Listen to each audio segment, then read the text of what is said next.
Breaking news చూస్తున్నాం. Phone tapping కేసులో కీలక పరిణామం చోటు చేసుకుంది. మాజీ మంత్రి బీఆర్ఎస్ సీనియర్ ఎమ్మెల్యే హరీష్ రావుకు సిట్ నోటీసులు జారీ చేసింది. తెలంగాణలో ఫోన్ ట్యాపింగ్ వ్యవహారం సంచలనం సృష్టించింది.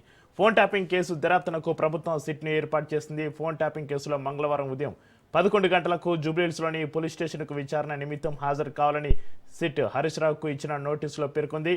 మాజీ మంత్రి ప్రస్తుతం సిద్దిపేట పర్యటనలో ఉన్నారు. రేపు ఉదయం 9 గంటలకు తెలంగాణ భవన్కు వెళ్లనున్నారు హరీష్ రావు. తెలంగాణ భవన్ నుంచి జూబ్లీహిల్స్ పోలీస్ స్టేషన్కు బయలుదేరనున్నారు. రేపు ఉదయం 11 గంటలకు సిట్ విచారణకు హరీష్ రావు హాజరు కానున్నారు. ఆయన ఇంట్లో లేని సమయంలో సిట్ ఈ నోటీసులు ఇచ్చింది. ఈ కేసులో ఇప్పటికే పలువురికి నోటీసులు ఇచ్చిన దర్యాప్తు బృందం వారిని విచారించింది. అయితే ఇప్పటి వరకు తమకు ఎలాంటి నోటీసులు అందలేదని చెబుతున్నారు మాజీ మంత్రి హరీష్ రావు కార్యాలయ సిబ్బంది.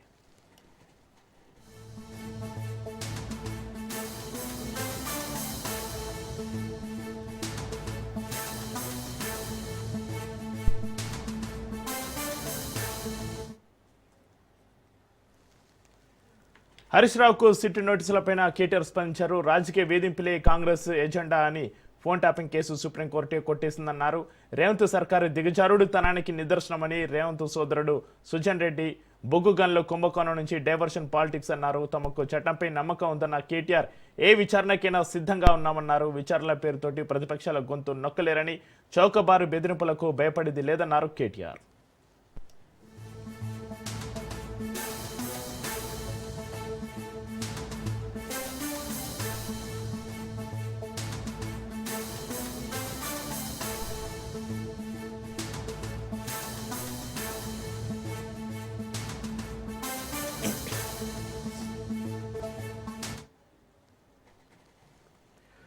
ఫోన్ ట్యాపింగ్ కేసులో సంచలనం. బీఆర్ఎస్ నేత హరీష్ రావుకు సిట్ నోటీసులకు సంబంధించి మరింత సమాచారాన్ని మా ప్రతినిధి సైదులు ఫోన్ లైన్ అందిస్తారు. సైదులు, కాంగ్రెస్ ప్రభుత్వం ఈ సమయంలోనే నోటీసులు ఇవ్వడం వెనక ఉన్న రాజకీయ వ్యూహం ఏంటి? అభివృద్ధి పనులపై లేదా ఇతర సమస్యలపై ప్రతిపక్షాల దాడిని పక్కదారి పట్టించే ప్రయత్నంగా దీన్ని చూడొచ్చా సైదులు?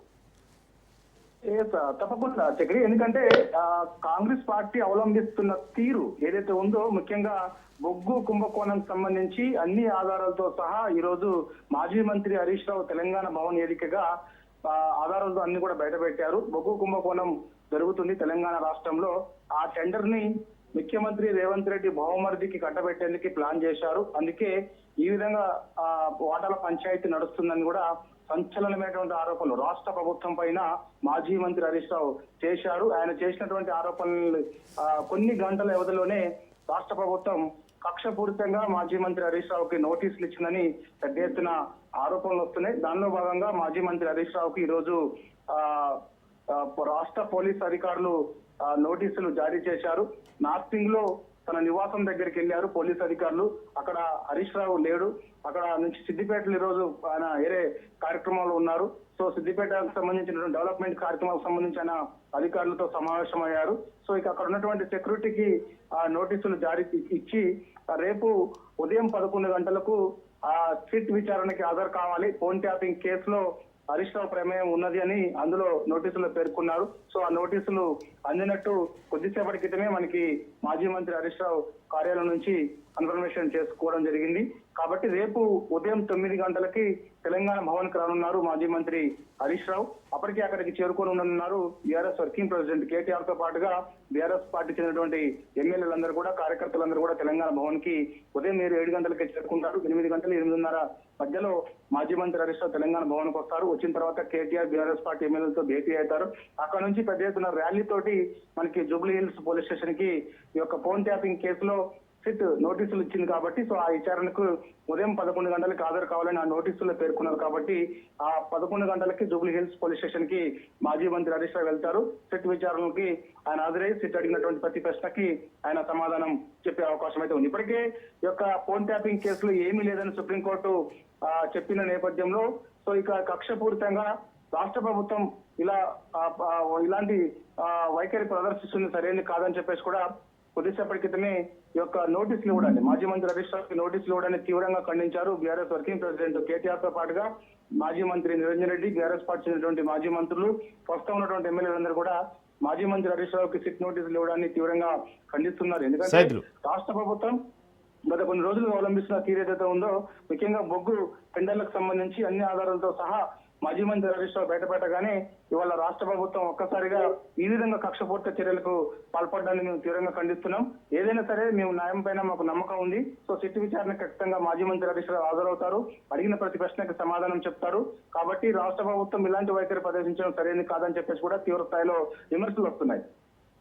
అయితే సైదులో ఒక మీడియా సంస్థ ఎండి స్టేట్మెంట్ ఆధారంగా నోటీసులు ఇవ్వడం చట్టపరంగా ఎంతవరకు నిలబడుతుంది? ఒక మాజీ మంత్రిని విచారించే స్థాయిలో సిట్టు వద్ద పక్కా ఆధారాలు ఉన్నాయంటారు?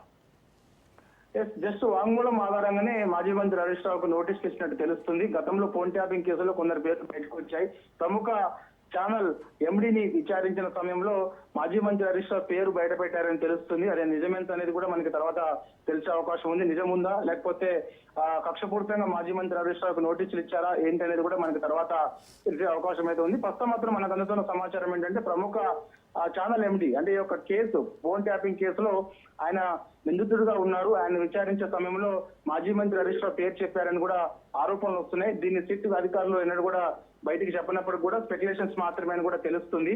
చూడాలి మరి ఇక ఇప్పుడు ఆయన ఇచ్చినటువంటి వాంగ్మూలం ఆధారంగా అంటే ప్రముఖ ఛానల్ ఎండి ఇచ్చినటువంటి వాంగ్మూలం ఆధారంగానే మాజీ మంత్రి హరీష్ రావుకి సిట్ నోటీసులు ఇచ్చారని కూడా చెప్తున్నారు. అయితే వాస్తవంగా చెప్పాలంటే ఈ యొక్క కేసు విచారణ దఫదఫాలుగా కొనసాగుతుంది. ఎందుకంటే గతంలో ఈ యొక్క ఫోన్ ట్యాపింగ్ కేసులో ప్రముఖ ఛానల్ ఎండి ని విచారించినప్పుడు వెంటనే మరి హరీష్ రావు పేరు చెప్తే వెంటనే నోటీసులు ఇవ్వాలి కదా. ఇవాళ ఎందుకు మరి ఎప్పుడైతే రాష్ట్ర ప్రభుత్వం ముఖ్యంగా ఈ యొక్క బొగ్గు టెండర్లకు సంబంధించి వాటాల పంచాయతీ నడుస్తున్నప్పుడు ఈ యొక్క బొగ్గు టెండర్ ని ముఖ్యమంత్రి రేవంత్ రెడ్డి భావమరిదికి కట్టబెట్టే ప్రయత్నం చేస్తున్నారు. అందులో భాగంగానే ఈ పంచాయతీలో కూడా నడుస్తుంది ముఖ్యమంత్రికి మంత్రులకు మధ్య.